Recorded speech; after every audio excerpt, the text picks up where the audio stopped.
नमस्कार साथियों, welcome to अपनी ज्योग्राफी यूनिवर्सिटी। दोस्तों, एक महासंग्राम आप सभी कर रहे हैं। यूजीसी नेट का री एग्जाम आप सभी को पता है कि भूगोल का 28 जो है अगस्त को होने जा रहा है।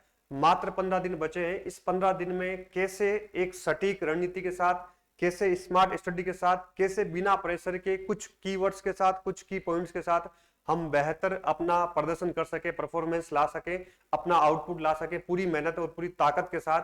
तो उसके ऊपर हम टू द पॉइंट बात करने वाले हैं कि लास्ट 15 दिन बचे हैं तो अपने आप को कैसे व्यवस्थित करके, इतने लंबे चौड़े सिलेबस को, पेपर 1 और पेपर 2 के इतनी सारी चीजों को कैसे व्यवस्थित करके, कैसे कीवर्ड्स के रूप में, कैसे शॉर्ट नोट्स के रूप में हम आगे बढ़ सकते हैं, उसके ऊपर हम टू द पॉइंट बात करेंगे यहाँ पर। और कुछ मैं सिलेबस की बातें भी बताऊंगा कि सिलेबस में कैसे कुछ किस किस टॉपिक पे आपको फोकस करना है, कौन कौन से टॉपिक इंपॉर्टेंट है जिसको ऊपर फोकस करके आपको जाना है, उसको ढंग से पढ़ के जाना है। और कुछ कैसे कॉमन टॉपिक है जिसको अब पढ़ने की आवश्यकता नहीं है, अब पढ़ेंगे तो भी आपका बहुत अधिक सुधार नहीं होगा, फायदा नहीं होगा। तो ऐसे इस टॉपिक पर भी हम बात करेंगे यहाँ पर। आप सभी को पता है कि पिछला अगर टारगेट देखें हम, तो यूजीसी नेट का जो अंतिम 15 दिन बचे हैं, 28 अगस्त को आपका पेपर है। यहां पर अगर हम टारगेट देखें तो हमें टारगेट क्या लेकर चलना है, उसके लिए हम अगर दिसंबर 2023 की कट ऑफ देखते हैं यहाँ पर कि दिसंबर 2023 की कट ऑफ क्या रही है। जेआरएफ की अगर हम बात करें तो जनरल की कट ऑफ 188 रही है, 188 रही है टोटल ओवरऑल। ठीक है, ओबीसी की रही है 178। ठीक है, वहीं नेट की बात करें तो 166 और 152। तो मुझे तो लगता है नेट को तो फोकस ही नहीं करना है, अपने को जेआरएफ चाहिए। ठीक है, जेआरएफ का टारगेट लेके चलना है, कभी भी छोटा नहीं सोचना, हमेशा बड़ा सोचना है। तो 188 की जगह मैं 190 मान के चल रहा हूं। ठीक है, अपने का इस बार अपना टारगेट क्या होना चाहिए, 200 मार्क्स टारगेट होना चाहिए, 200 नंबर टारगेट होना चाहिए यहां पर। तो यहां पर पेपर 1 का जो टारगेट लेते, पहले भूगोल का टारगेट लेते हैं। तो भूगोल में एटलीस्ट आपके जो है 70 क्वेश्चन सही होने चाहिए, 70 का टारगेट होना चाहिए कि एटलीस्ट कट पिट के आपके, वैसे कटता पिटता है नहीं, आपके माइनस मार्किंग है नहीं। तो यहाँ पर 70 क्वेश्चन जो है आपको टारगेट लेकर चलना है। 70 क्वेश्चन आपके राइट हो। जेआरएफ में 190, 200 मान लो, 188 गई है, अगर 200 नंबर भी आपकी जाती है तो भी अपन जो है जेआरएफ करें, ऐसा सपना होना चाहिए, ऐसा टारगेट होना चाहिए। 70 क्वेश्चन आपके भूगोल में राइट होने चाहिए, ऐसा मान के चलना है। और यहां पर हम माने 140 हो गए इसके मार्क्स, और इसके मान के चलिए आप 32 से 35 के बीच मान के चलिए, मोटा मोटा हम अगर इतना मान के चल रहे हैं तो 32 से 35 के बीच आपके क्वेश्चन सही होने चाहिए, या 30 से 35 लिखूं मैं यहाँ पर, 30 से 35 के बीच में क्वेश्चन आपके किसी भी हालत में पेपर 1 में 50 में से राइट होने चाहिए। ये अपना टारगेट यहाँ पर होना चाहिए पेपर 1 और पेपर 2 भूगोल का। तो 70 और ये 30, 100 क्वेश्चन हम मान के चल रहे हैं, 200 में से 150 में से। ठीक है, आपके सही होने चाहिए और इसमें अपना 200 मार्क्स का टारगेट होना चाहिए। ठीक है, आगे बढ़े। चलिए, अब यहाँ पर देखो रिवीजन कैसे करें, भूगोल में क्या रणनीति होनी चाहिए। 2-3 चीजें हैं यहाँ पर, क्योंकि आप पढ़ रहे हैं, मेहनत कर रहे हैं। पहले से ही जो 18 जून का पेपर दिया था वो भी जो है शानदार मेहनत करके दिया था, अब वापस 28 तारीख को हो रहा है। तो आप सबको पता है कि बुक्स आप पढ़ रहे थे। अब मेरा ये मानना है कि बुक्स को आप छोड़ दीजिए, या बुक्स पढ़ना है तो केवल वही चीज पढ़ दीजिए जिसको आपने क्या कर रखा है, हाईलाइट कर रखा है। ठीक है, पढ़ने के दौरान आपने जो है हाईलाइट कर रखा है तो केवल वही आप पढ़िए, इसके अलावा पढ़ने की आवश्यकता नहीं है। किताब को टच भी मत करना, अगर नई किताब पढ़ रहे हैं या कोई नया टॉपिक देख रहे हैं, केवल आपने 2-3 बार किताब पढ़ रखी है, कुछ उसमें हाईलाइट कर रखा है, तो ही वापस आप एक बार वो देखना। दूसरा, अगर नोट्स की हम बात करें तो ये सबसे अधिक जरूरी हो जाता है, क्योंकि अगले 15 दिन में मेरा ये मानना है कि अगले 15 दिन में आपका जो है 2 बार कंप्लीट रिवीजन होना चाहिए, किसी भी हालत में 2 बार शानदार पेपर 1 और पेपर 2 दोनों का, और पेपर 2 को अधिक फोकस करना है, इसका शानदार रिवीजन होना चाहिए। टोटल हमारे पास कितनी है, 10 यूनिट है, आप सबको पता है। तो 10 यूनिट में आराम से आप रिवीजन कर सकते हैं। नोट्स में भी आपको केवल वही टॉपिक रिवीजन करने हैं जिसमें आपकी गलतियां होती है, जहां से सर्वाधिक क्वेश्चन पूछे जाते हैं। ठीक है, नोट्स को भी आपको कम से कम 2 बार पढ़ना है, 2 बार पढ़ना है। और इसमें भी जो है शॉर्ट में पढ़ना है, शॉर्ट में पढ़ना है। नोट्स में भी जो कीवर्ड्स हैं, ठीक है, जैसे अपने जो ज्योग्राफी के नोट्स हैं तो मैंने थोड़ा सा विस्तृत नोट दे रखे हैं, उस नोट्स में भी आपको कीवर्ड्स फटाफट पढ़ते हुए जाना है, फटाफट रिवीजन करना है, शांति से, धैर्य के साथ। ठीक है, एकदम पेशेंस के साथ। तो 2 बार नोट्स को रिवीजन कर लो, आपने जो नोट्स बना रखे उसको रिवीजन कर लो। नोट्स के ऊपर अधिक फोकस करना है, कीवर्ड्स पे फोकस करना है। बात बची टेस्ट सीरीज की। टेस्ट सीरीज को मेरा ये मानना है कि कम से कम 4 से 5 मॉक टेस्ट आपको देके जाना चाहिए। ठीक है, 4 से 5 जो है मॉक टेस्ट आपको देकर जाने ही चाहिए। इससे क्या होता है, चीजें आसान होती है, प्लस गलतियां कम होती है। इसका बेनिफिट क्या होगा, गलतियां कम होगी। तो 4 से 5 मॉक टेस्ट जो है आपको देकर जाने चाहिए। एक ऑफलाइन मॉक टेस्ट हम करवा रहे हैं, इसकी घोषणा में जो है डेट अभी मैं बता नहीं पाऊंगा, आपको जो है कल टेलीग्राम पर डेट मिल जाएगी। एक मॉक टेस्ट ऑफलाइन हम करवा रहे हैं। ठीक है, एक वैसे आपका पेपर तो ऑनलाइन होगा, लेकिन एक मॉक टेस्ट जो है हम ऑनलाइन करवा रहे हैं अपने सेंटर पर, ऑफलाइन करवा रहे हैं अपने सेंटर पर, जो अपना नया ऑफलाइन सेंटर है जयपुर में। तो इसकी सूचना मैं जल्द ही आपको दे दूंगा, ठीक है, आज या कल टेलीग्राम पे डाल देंगे। दूसरा यहाँ पर PYQs टेस्ट सीरीज हो गया, ठीक है, ऑफलाइन 3 से 4 मॉक टेस्ट आप दे सकते हैं। अपनी टेस्ट सीरीज डाली हुई है ऐप पर, वहां से आप ज्वाइन करके 4 से 5 मॉक टेस्ट आसानी से दे सकते हैं। दूसरा है यहाँ पर PYQs। अब PYQs कैसे करें, ठीक है, PYQs में मुझे लगता है कि लास्ट 5 साल के PYQs आपको रख कर जाने चाहिए, एटलीस्ट 5 साल के PYQ आपने पहले से पढ़ रखे 2-3 बार तो आवश्यकता नहीं है, एक बार में नहीं पढ़ा है तो लास्ट के जो 5 साल के PYQs है जरूर पढ़ के जाना, उससे आपको बहुत बेनिफिट होगा, ठीक है, अप्रोच आपको पता चलेगी। तो मोटा मोटा ज्यादा फोकस करना है वो नोट्स पे करना है। टेस्ट सीरीज में आपको 3 से 4 मॉक टेस्ट देने हैं, PYQs एक बार भी नहीं किए तो 5 साल के पढ़ लेना, राइट। आगे बढ़ते हैं, अब क्या पढ़ना है ये सबसे जरूरी है। देखो क्या पढ़ना है, यहाँ पे मेरा जो प्रयास रहेगा, अपना जो ज्योग्राफी यूनिवर्सिटी चैनल है इस पर मैं मैराथन क्लासेस लेने वाला हूँ, ठीक है, कुछ मैराथन क्लासेस लेने वाला हूँ PYQs के माध्यम से, ठीक है, और कुछ मैराथन के जो इंपॉर्टेंट टॉपिक है, कुछ इंपॉर्टेंट टॉपिक है उसके जो है क्लासेस, रिकॉर्डेड क्लासेस आएगी, उसकी रिकॉर्डेड क्लास यहाँ पर डालेंगे, ठीक है। उस क्लास का टाइम क्या होगा, मैराथन क्लास का टाइम होगा 8 PM, ठीक है, और रिकॉर्डेड क्लास का टाइम जो होगा वो 6 PM होगा। तो शाम को 6 बजे और 8 बजे 2 मेरी क्लासें आएगी इसी चैनल पर। 6 बजे वाली छोटी आएगी, आधे घंटे की आएगी, एक टॉपिक जिसमें शानदार कवर होगा, और 8 बजे वाली जो है लंबी मैराथन क्लास होगी, घंटे की, 1.5 घंटे की, 2 घंटे की, जैसा भी सिचुएशन होगा उसके अकॉर्डिंग हम यहाँ पर इसको लेते रहेंगे, ठीक है। और यहाँ पर जो अब यहाँ पर देखो इंपॉर्टेंट टॉपिक की अगर हम बात करें कि क्या पढ़ना है लास्ट टाइम में, अगर उसके ऊपर हम बात करें तो बार बार जो क्वेश्चन पूछे जाते हैं, जहां से सर्वाधिक क्वेश्चन आते हैं, ठीक है, इसके ऊपर हमें फोकस करना है कि कुछ टॉपिक ऐसे हैं, जैसे मान लो वायुमंडल का संगठन है, उसको पढ़ने की आवश्यकता नहीं है, आप पढ़ चुके हैं, बार बार पढ़ेंगे तो भी आपका क्वेश्चन ठीक होगा, बार बार रिवीजन की आवश्यकता नहीं है। लेकिन कुछ चीजें ऐसी है जिसको रिवीजन करने की आवश्यकता है या जो आपके माइंड में नहीं रहती है, थोड़े टफ माने जाते हैं और वहां से क्वेश्चन आते हैं, उसके बारे में हम बात करें कि आपको क्या क्या टॉपिक पे फोकस करना है। टू द पॉइंट बता रहा हूँ, फटाफट बता रहा हूँ कि ये आप देख के चले जाना, ठीक है। लास्ट टाइम में 15 दिन में इस पे फोकस थोड़ा सा ज्यादा करना है। जैसे अगर हम, ये कौन सा जलवायु विज्ञान आ गया क्या, एक सेकंड, भू आकृति विज्ञान, यस। अब देखो यहाँ पर महाद्वीपीय विस्थापन सिद्धांत आपने अच्छे से पढ़ रखा, अब पढ़ने की आवश्यकता नहीं है। प्लेट विवर्तन के सिद्धांत आपने पढ़ रखा, पढ़ने की आवश्यकता नहीं है, ठीक है। अंतर्जात बहिर्जात बल भी पढ़ रखे हैं, अनाच्छादन और अपक्षय। तो अनाच्छादन अपक्षय में जो डेविस और पेंक है इसको आप ढंग से पढ़ के जाना, यहाँ से थोड़ा टफ क्वेश्चन आता है, टफ क्वेश्चन आता है, पूरा कॉन्सेप्चुअल है, पहले से कॉन्सेप्ट बिल्ड है तो वेल एंड गुड है, एक बार अच्छे से रिवाइज करके जाना है, ठीक है। डाल विकास के जो सिद्धांत है ये सबसे अधिक महत्वपूर्ण है, यहाँ से क्वेश्चन पूछे जाते हैं। तो जो मैं गोल कर रहा हूँ उस टॉपिक को रिवाइज करके अच्छे से जाना है, उसको अच्छे से फोकस करना है, ठीक है। बाकी भूकंप, वलन, भ्रंश, ज्वालामुखी ये सब अच्छे से आपने पढ़ रखा है पहले से ही, ठीक है। इसके अलावा यहाँ पर देखो ये जो है भूस्खलन, ठीक है, भूस्खलन, हिमस्खलन, भूकंप, ज्वालामुखी तो बार बार क्वेश्चन आते ही हैं, आप कर लोगे अच्छे से।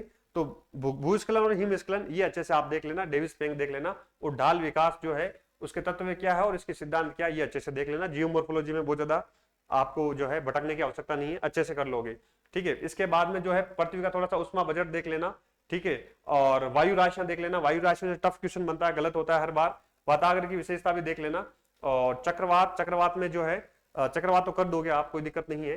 कोपेन और थोनथवेट, कोपेन आप कर लोगे, थोनथवेट पे बहुत अधिक फोकस करना है, बहुत अधिक महत्वपूर्ण है, इसको रिवाइज अच्छे से करना है। इसके अलावा अल नीनो इंसो की घटना क्या है, कॉन्सेप्ट क्या है, ये पूरा कॉन्सेप्ट है। फैक्चुअल क्वेश्चन यहाँ से बहुत कम पूछा जाता है, फिर भी एक बार देख लेना लास्ट में जाते जाते। इसके अलावा देखो यहाँ पर अभी जो है तड़ित जंजा से क्वेश्चन पूछा जाता है, अभी टोर्नेडो का शानदार क्वेश्चन आया था।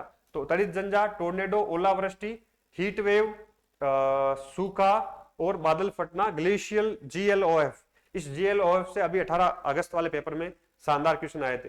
तो जो टॉपिक मैं गोल कर रहा हूं इसके ऊपर आपको फोकस करना है। अगर ये क्लास देख रहे हैं मेरी तो एक सिलेबस आपके हाथ में होगा, वहीं से आप पेंसिल से गोला करते जाओ कि इसको अच्छे से रिवाइज करना है, ठीक है। और इसके अलावा देखो जलवायु परिवर्तन है, तो उसका इतिहास में जलवायु परिवर्तन के प्रमाण क्या है, कारण क्या है, वैश्विक जलवायु पर मानव का प्रभाव क्या है। तो ये जो जलवायु का कारण क्या है, ठीक है, मिलांकोविच साइकिल क्या है, थोड़ा सा इसके जलवायु के कारण को अच्छे से देख लेना, जहां से टफ क्वेश्चन भी कई बार काफी बार बनता है, ठीक है। आगे बढ़ते हैं। समुद्र विज्ञान में केवल क्या देखना है आपको, ज्वार भाटा के सिद्धांत देखने हैं, ठीक है, और सुनामी, चक्रवात आप कर लोगे, कोई दिक्कत नहीं है।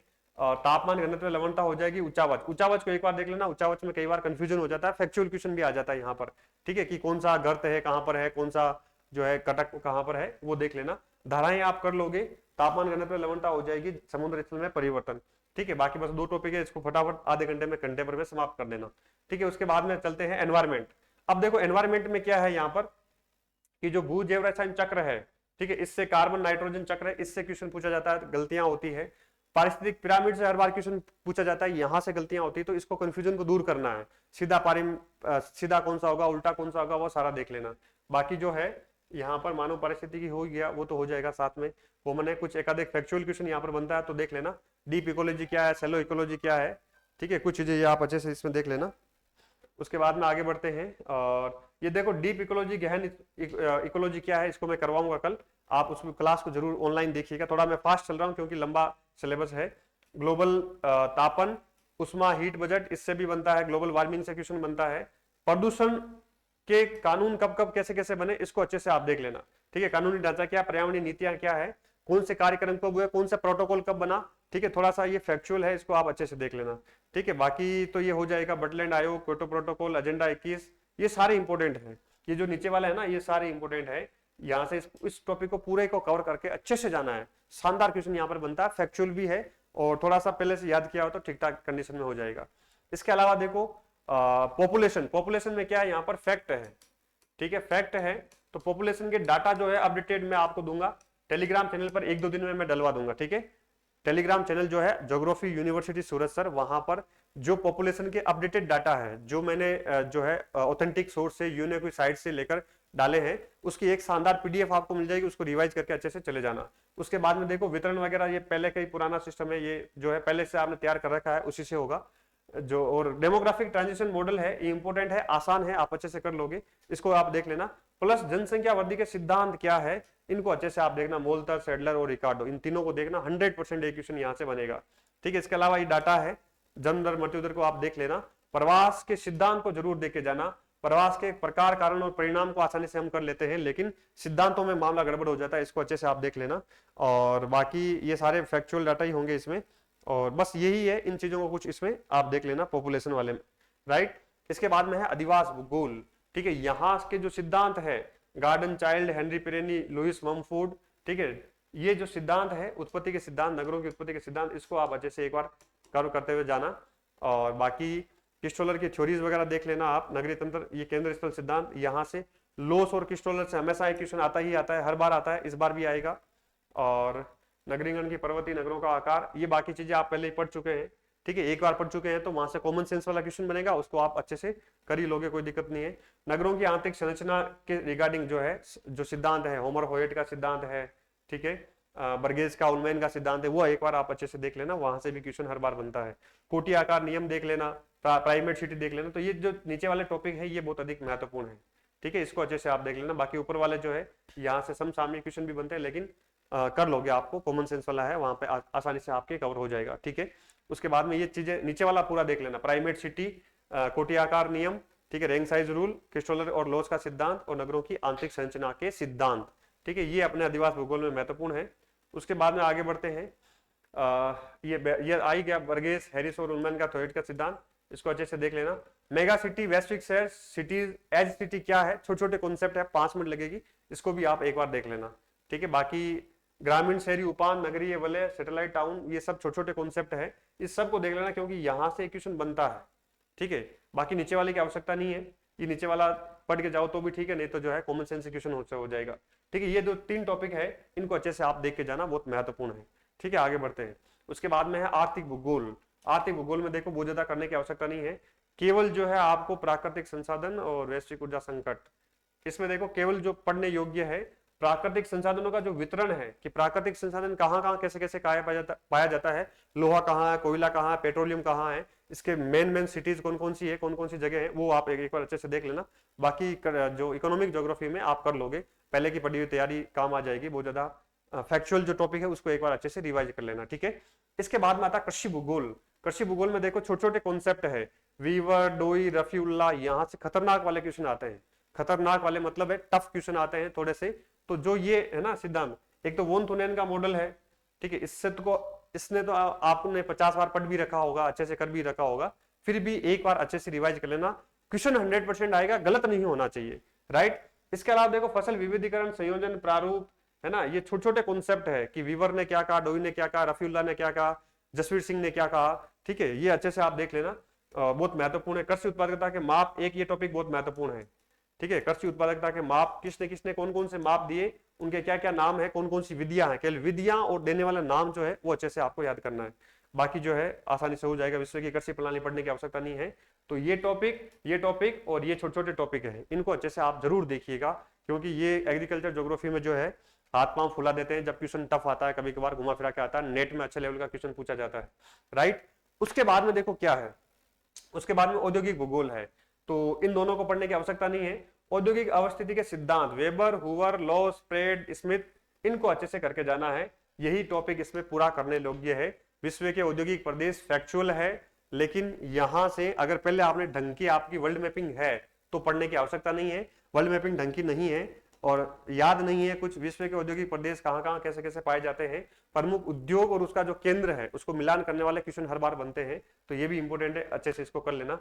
बाकी पर्यटन उद्योग और आजकल जो है आईसीटी के रिगार्डिंग क्वेश्चन पूछे जाते हैं, अगर कंटेंट मिले तो कर लेना, नहीं मिले तो बहुत ज्यादा इधर उधर टाइम वेस्ट मत करना, ठीक है। आईसीटी के रिगार्डिंग क्वेश्चन पूछे जाते हैं, ये आप एक बार देख लेना, ठीक है। बाकी वो हो ही गया है, ये जो 2-3 टॉपिक है जो मैंने बताए हैं, एक तो ये, एक ये और एक ये देख लेना बस, ठीक है। आगे चले, बाकी कॉमन सेंस से हो जाएगा। परिवहन व्यापार भूगोल, स्थानिक अंतःक्रिया के सिद्धांत एवं मॉडल, ये पूछा जाता है एडमंड ये उलमैन और हस्ट का, ये बहुत महत्वपूर्ण है, इसी को अच्छे से पढ़ के जाना है, ठीक है। बाकी संयोजकता, अभिगम्यता के मापक एवं सूचकांक, अल्फा बीटा गामा क्या है, इसके अलग अलग जो है सूचकांक है, इंडेक्स है, उसको आप अच्छे से जरूर देखिएगा, बहुत महत्वपूर्ण है, ये भी टॉपिक बहुत महत्वपूर्ण है। क्योंकि वैसे तो ये परिवहन भूगोल ऐसा टॉपिक है कि पूरा ही इंपॉर्टेंट है, इसमें आप कुछ भी बहुत ज्यादा छोड़ के नहीं जा सकते हैं। तो स्थानिक प्रवाह का सिद्धांत हो गया, गुरुत्वाकर्षण मॉडल हो गया, इसके अलग अलग वेरिएंट्स हो गए, ये भी पूछे जाते हैं, ठीक है। और बाकी ये जो डाटा है इसमें कुछ फैक्चुअल डाटा भी है, WTO क्या है, वैश्वीकरण क्या है, ये स्टैटिक पोर्शन भी पूछा जाता है, कई बार करंट से भी क्वेश्चन आ जाता है, तो पढ़ रखा है तो ठीक है, कंटेंट अवेलेबल हो तो फटाफट रिवीजन कर लेना, नहीं तो बहुत ज्यादा आवश्यकता नहीं है। इन टॉपिक पे 3 पे अधिक फोकस करना यहाँ से बहुत महत्वपूर्ण है, ठीक है। पढ़ने में कंटेंट कम होगा और समझ में भी थोड़ा सा दिक्कत रहती है, यहाँ पर कंटेंट की भी समस्या रहती है, जितना हो सके मैंने नोट्स में शानदार डाल रखा है, एक बार इसको अच्छे से पढ़ के चले जाना, ठीक है। बाकी पढ़ो तो भी ठीक है, नहीं पढ़ो तो भी मुझे लगता है कि कॉमन सेंस से आप कर पाएंगे, ठीक है। आगे चलते हैं, प्रादेशिक विकास, ठीक है। यहाँ पर देखो प्रादेशिक प्रकार की क्या है, औपचारिक और कार्यात्मक प्रदेश क्या होता है, छोटे छोटे कॉन्सेप्ट है, ये एकदम से तैयार नहीं होंगे, लेकिन जो भी कंटेंट है जो नोट्स में मैंने दिया है एक बार उसको जरूर रिवाइज कर लेना, ठीक है। ये टॉपिक कर लेना, प्रादेशिक विषमताओं करने की आवश्यकता नहीं है, ये बहुत महत्वपूर्ण है। प्रादेशिक विकास के सिद्धांत, हर्समैन, गुनार मिडल और फ्रीडमैन, जॉन फ्रीडमैन, ये बहुत अधिक महत्वपूर्ण है, इसको आप अच्छे से करके जाना, ठीक है। बाकी जो है अविकास निर्भरता का सिद्धांत हो जाएगा, वैश्विक आर्थिक क्षेत्र, प्रादेशिक विकास एवं सामाजिक आंदोलन, ठीक है। ये एक देख लेना, एक ये देख लेना, और इसके कुछ ये सिद्धांत मिले, मतलब अविकसितता का निर्भरता का सिद्धांत, इसको हम कहते हैं जैसे अविषमता होती, विषमता बहुत अधिक होती है तो विषमता के सिद्धांत है, तो इसको थोड़ा सा एक बार आप अच्छे से टॉपिक को कवर कर लेना। यहाँ पे हिंदी नहीं है, इंग्लिश नहीं है, हिंदी में है, तो कुछ टॉपिक ऐसे होंगे जो आपको लगेगा कि हिंदी में थोड़ी शब्दावली कठिन है, राइट। सांस्कृतिक सामाजिक भूगोल में देखें तो मुझे लगता है कि वो ज्यादा इस पे ऊपर इस यूनिट में फोकस मत करना, इससे क्वेश्चन कम ही आते हैं और वो आप कर लोगे, 2-3 क्वेश्चन आएंगे, 4 क्वेश्चन आएंगे, वो कर लोगे। इसमें फोकस करने योग्य जो है वो देखो ये है कि यहाँ पर एक तो जनजातियां हैं, एक धर्म है, एक भाषा है, ठीक है, इसके रिगार्डिंग क्वेश्चन पूछे जाते हैं, प्लस सांस्कृतिक परिमंडल जो है, ठीक है, यहाँ पर सांस्कृतिक संकुल और परिमंडल है, यहाँ से क्वेश्चन पूछे जाते हैं कि सांस्कृतिक परिमंडल में कौन सा एरिया कहाँ आता है, बस वो देख लेना है। सांस्कृतिक विरासत, पारिस्थितिकी, अभिसरण वगैरह क्वेश्चन नहीं आएंगे, थोड़ा सा इनको देख लेना। सांस्कृतिक परिमंडलों से विश्व के सांस्कृतिक परिमंडलों का वर्गीकरण कितने में किया है, किसने किया है, वो एक बार आप जरूर चेक कर लेना, ठीक है। और इसके अलावा बस हेल्थ के लिए प्लानिंग एंड पॉलिसीज, भारत में चिकित्सा पर्यटन, ठीक है। बाकी ये जो है स्टैटिक वो कुछ करंट अफेयर के टॉपिक है, अभी मिलेंगे नहीं आपको, जितना है उतना आप कर लेना। सीमा सीमांत आसान है, सीमाओं के प्रकार के रिगार्डिंग क्वेश्चन आता है, अच्छे से देख लेना, 100% क्वेश्चन आएगा। और हटलैंड रिमलैंड बेसिक कॉन्सेप्ट है, पहले से ही तैयार होंगे, तैयार है तो मत पढ़ना, पढ़ने की आवश्यकता नहीं है, तैयार नहीं है तो एक बार देख लेना। राजनीतिक भूगोल का विकास, प्रवृत्तियां, संवाद, ठीक है, इसमें जो है चुनाव व्यवहार, इसके रिगार्डिंग क्वेश्चन पूछा जाता है, ठीक है। इलेक्शन, निर्वाचन भूगोल के रिगार्डिंग क्वेश्चन आता है, इसको देख लेना। और बाकी जो है ये संगठन जरूर देख के जाना, इन संगठनों का हाल ही में कोई मीटिंग वगैरह हुई है, इसको आप अच्छे से एक बार जरूर देख लेना, बहुत महत्वपूर्ण है। चलें आगे, चलिए। बाकी जो है भौगोलिक चिंतन है, थोट में देखो मैं कुछ नहीं बताऊंगा कि क्या इंपोर्टेंट है क्या नहीं है, पूरा ही पढ़ना है, मुझे लगता है कि स्टार्टिंग का जो पोर्शन है, ठीक है, स्टार्टिंग का जो पोर्शन है ये क्या है, पूरा फैक्चुअल है, डाटा वाला है, तो इसको अच्छे से आप याद करके जाना। बाकी जो आगे का पोर्शन है ये क्या, पूरा कॉन्सेप्चुअल है, इसमें भी फैक्ट है लेकिन कॉन्सेप्ट ज्यादा है, तो ये कॉन्सेप्चुअल है, पहले से आपने ढंग से पढ़ रखा है तो कोई दिक्कत नहीं है, बिना पढ़ के ही आप जा सकते हैं। लेकिन ये जो है ये याद करने वाला, ये रटाफिकेशन वाला है, इस पोर्शन को ऊपर वाले को आप जरूर जल्दी फटाफट करके जाना, राइट। नीचे वाला कॉन्सेप्चुअल है, कॉन्सेप्ट बने हुए हैं तो ठीक है, नहीं तो चल जाएगा काम, ठीक है। अब देखो यहाँ पर भौगोलिक सूचना तंत्र है, इसमें जो है जीआईएस का जो डाटा ना, वेक्टर और रास्टर, वेक्टर मॉडल और रास्टर मॉडल, यहां से शानदार क्वेश्चन हर बार बनता है, तो इसको आप अच्छे से जाना। नोट्स में मैंने शानदार करवा रखा है, मैं कोशिश करूंगा यूट्यूब पर भी आपको करवा लूंगा, ठीक है। बाकी डीईएम क्या होता है, डिजिटल एलिवेशन मॉडल क्या होता है, नया टॉपिक है, ठीक है। और भौगोलिक ज्योग्राफिकल रेफरेंसिंग, जियो रेफरेंसिंग क्या होता है, इसको आप अच्छे से एक बार देख के जाना है। ये चीजें देखो, ये ऐसा पोर्शन है कि सारा ही इंपॉर्टेंट है वैसे ज्यादातर, ठीक है, लगभग सारे से ही घुमा फिरा के कहीं ना कहीं से क्वेश्चन बन जाता है। लेकिन मेन वेक्टर और रास्टर है, और जीआईएस के जो ये डीईएम मॉडल है नया है, कुछ ऐसे टॉपिक है, वैसे पूरा ही पढ़ना है लेकिन फोकस करो तो इस पे ज्यादा फोकस कर सकते हो। रूपांतरण, संपादन, विश्लेषण क्या होता है, कई बार बहुत भयंकर कठिन क्वेश्चन आता है, ठीक है, तो इसलिए वो डरना नहीं है, जितना आपके पास मटेरियल है उसको रिवाइज करके चले जाना।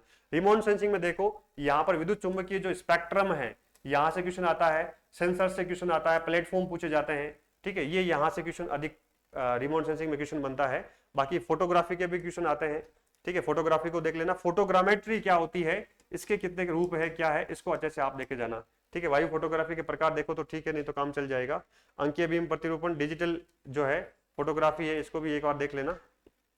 सुदूर संवेदन तकनीका का विकास, बिग डाटा शेयरिंग, भारत में इसके प्राकृतिक संसाधन, बहुत ज्यादा इंपॉर्टेंट नहीं है। 1, 2, 3 और 4, ये 3-4 टॉपिक अच्छे से देख लेना। नोट्स में मैंने बहुत शानदार तरीके से आपको करवा रखा है, बढ़िया से, ठीक है, अच्छे से नोट्स में प्लेटफॉर्म वगैरह सारा दे रखा है।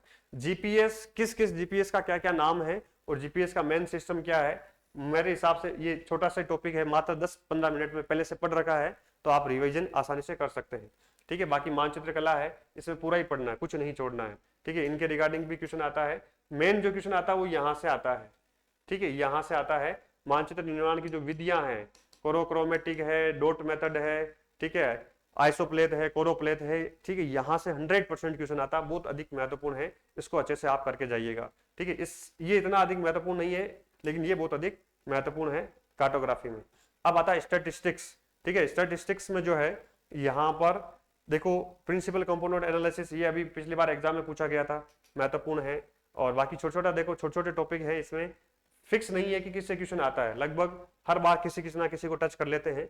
तो स्टैटिस्टिक्स विद्यार्थियों को, भूगोल के विद्यार्थियों को थोड़ा मैथमेटिक्स टाइप की होगी, थोड़ी टफ लगती है, लेकिन क्या टॉपिक है उसका बेसिक कॉन्सेप्ट क्लियर करके आप चले जाना, ठीक है, बेसिक कॉन्सेप्ट आप करके चले जाना। बाकी अप्लाइड ज्योग्राफी है, अप्लाइड भूआकृति विज्ञान, ये जो है यहाँ पर परिच्छेदिका क्या होती है, ठीक है, डाल विश्लेषण के सिद्धांत क्या है, पहले भी आ गया, क्लाइनोग्राफी वक्र क्या है, एप्सोग्राफी वक्र क्या है, ठीक है, कुछ चीजें मैं आपको ये यूट्यूब पर करवाऊंगा, ठीक है। ये इस चीजों, इनका जो है ना तो नोट्स मिलते हैं, ना ढंगा कंटेंट मिलता है, ना ही विद्यार्थियों की ये टॉपिक यूनिट जो है तैयार होती है, तो थोड़ा सा इसमें दिक्कत रहती है, ठीक है। ये चीजें बहुत महत्वपूर्ण है, एक आधे क्वेश्चन इन सब में से बनेगा, 1 या 2 क्वेश्चन, तो इसको अच्छे से आप देख लेना एक बार अपने लेवल पर, ठीक है। सविंदर सिंह में देख लेना, कुछ सविंदर सिंह में ये टूटा फूटा मिलेगा, एक जगह आपको कहीं कंटेंट नहीं मिलेगा। इस बार तो नहीं, दिसंबर के लिए गारंटी दे रहा हूं, इसका सॉल्यूशन कर दूंगा मैं, शानदार हैंड रिटन नोट्स, कुछ तो मैंने नोट्स में डाल दिए, लगभग तो डाल दिए, कोई एक आध एक छूटा है, दिसंबर के लिए शानदार आपका समाधान कर दूंगा, राइट। चलिए, बाकी भारत का भूगोल है, तो भारत के भूगोल में मैं क्या ही बताऊं, सारा इंपोर्टेंट ही है, ठीक है, सारा इंपोर्टेंट ही है भारत का भूगोल, तो जो है आप अच्छे से सारा कर ही लेना, करा हुआ ही है और अच्छे से कर लेना। आगे वाला पोर्शन सबको याद रहता है, पीछे वाला पोर्शन ढंग से कर लेना, ठीक है। आगे वाला पोर्शन ज्यादातर हम पढ़ते हैं, ठीक है, यहाँ समुद्री संसाधन, खनिज संसाधन तक पढ़ते हैं, लेकिन जनसंख्या पर फैक्चुअल डाटा बनता है, शानदार क्वेश्चन बनता है, जनसंख्या नीतियों को देख लेना। और ये जो टॉपिक है ना, हमें पीछे वाला भाग, इस भाग को अच्छे से करना, ये जनरली हम नहीं पढ़ते हैं, ठीक है, या बार बार नहीं पढ़ते हैं, ये पूरा वाला पोर्शन हम क्या पढ़ते हैं कि फिजिकल भारत का जो भूगोल है उसका जलवायु, अफवाह तंत्र, ठीक है, और भौतिक प्रदेश, और नीचे आते आते यहाँ तक थक जाते हैं, बार बार इसी को रिवाइज करते हैं, जनरली एग्जाम में अधिकतर यही पूछा जाता है, राइट। उसके बाद में अगर आगे बढ़ते हैं तो इस पोर्शन को आप अधिक फोकस करना, ये पोर्शन बहुत अधिक महत्वपूर्ण है, ठीक है, इस पोर्शन को अधिक फोकस कर लेना, ये जनरली हम पढ़ते नहीं है, और यहाँ से क्वेश्चन भी जो है शानदार उठाकर आते हैं, और यहीं से सर्वाधिक गलतियां होती है, ठीक है। तो ये 10 यूनिट थी सारी, बस आपको ढंग से अच्छे से करना है। और मेरा थोड़ा मैंने बहुत फास्ट बताया है, कीवर्ड्स बताया, क्योंकि इतने कम समय में इसको बता पाना थोड़ा मुश्किल था। अभी जस्ट क्या एक क्लास है, इसलिए मैंने थोड़ा जल्दी इसको समाप्त करने के चक्कर में था। ठीक है, अब यहाँ पर गुरुकुल 3 पॉइंट बैच जो दिसंबर एग्जाम है उसके लिए शानदार नया बैच अभी स्टार्ट हुआ है। शानदार क्लासेस चल रही है, लाइव क्लासेस चल रही है, रिकॉर्डेड क्लासेस हो रही है, इसको आप जरूर ज्वाइन करना। अपनी यूनिवर्सिटी ऐप आपको डाउनलोड करना है। ठीक है, आप सभी को पता ही है वैसे, अपनी यूनिवर्सिटी ऐप डाउनलोड करके इस कोर्स को आप ज्वाइन कर सकते हैं। इसके अलावा जो नेट के विद्यार्थी हैं, जिनका नेट होने वाला है, हो रखा है, उनके लिए जो है शानदार एक गोल्डन चांस है। आपके भाई बंधु जिनका नेट हो रखा है उनको जरूर बताइएगा आप। हरियाणा असिस्टेंट प्रोफेसर अब तक की ऐतिहासिक सबसे बड़ी वैकेंसी आई है, जिसमें ज्योग्राफी पे कुल जो है 316 पद हैं। पूरे भारत में ही इतने पद नहीं आए हैं। कुल पद ज्योग्राफी के कितने हैं? 316 पद है पूरे भारत में। मैंने अभी तक असिस्टेंट प्रोफेसर की वैकेंसी में किसी एक सब्जेक्ट में 316 पद कभी नहीं सुने। 316 तो ऑल ओवर सब्जेक्ट को मिलाकर वैकेंसी आती है। इतना बड़ा शानदार जो है गोल्डन चांस है। हरियाणा असिस्टेंट प्रोफेसर का लाइव और रिकॉर्डेड बैच जो है स्टार्ट हो चुका है, यूनिवर्स बैच। फटाफट इसको समाप्त करेंगे क्योंकि वैकेंसी भी फटाफट पूरी होगी, तो आपके जो भी साथी है उसको जरूर बताइएगा। इसके अलावा जो है कुछ चीजें मैं आने 5-7 दिनों में बहुत सारी चीजें मैं यहाँ पर शेयर करने वाला हूँ। ज्योग्राफी यूनिवर्सिटी सूरज सर टेलीग्राम चैनल है, इसको आप जरूर ज्वाइन कीजिएगा, इस पर सारी चीजें आती रहेगी। और जो आप चैनल देख रहे हैं इसको तो जुड़ना ही है। अगर आपको अच्छा लगे, कुछ फायदा मिले तो जरूर जुड़िएगा आप, आपके यार दोस्तों को बताइएगा। बाकी ऐप डाउनलोड करेंगे, वहां पर सारी सुविधाएं मिल जाएगी। फाइनली यही कहना चाहूंगा, कल से रोज 8 बजे हम लाइव मिलेंगे। शानदार लाइव क्लास में हम ये सारी चीजें करने वाले हैं। ठीक है, चलिए थैंक यू, आप सभी को ऑल द बेस्ट करिए। 15 दिन का संग्राम है, जेआरएफ का संग्राम है और री एग्जाम हो रहा है। पहले से आपकी तैयारी हो चुकी है। अच्छा है कि चलो जो भी परिस्थितियां रही, आपको मौका मिला है, इस मौके को अच्छे से बुनाना है। जो भी आपको दिन मिले हैं उसमें अपने आप को पूरी ताकत के साथ पूरा सेंट्रलाइज करके तैयारी करनी है आप सभी को। All the best. कल शाम को 6 बजे और शाम को 8 बजे मेरी 2 क्लास आएगी, तो अच्छे से इसको आप जरूर देखिएगा। 8 बजे मैं लाइव आऊंगा, 6 बजे रिकॉर्डेड क्लासेज आएगी। इंपॉर्टेंट टॉपिक यहाँ पर आपको मिलेंगे। ठीक है, थैंक यू।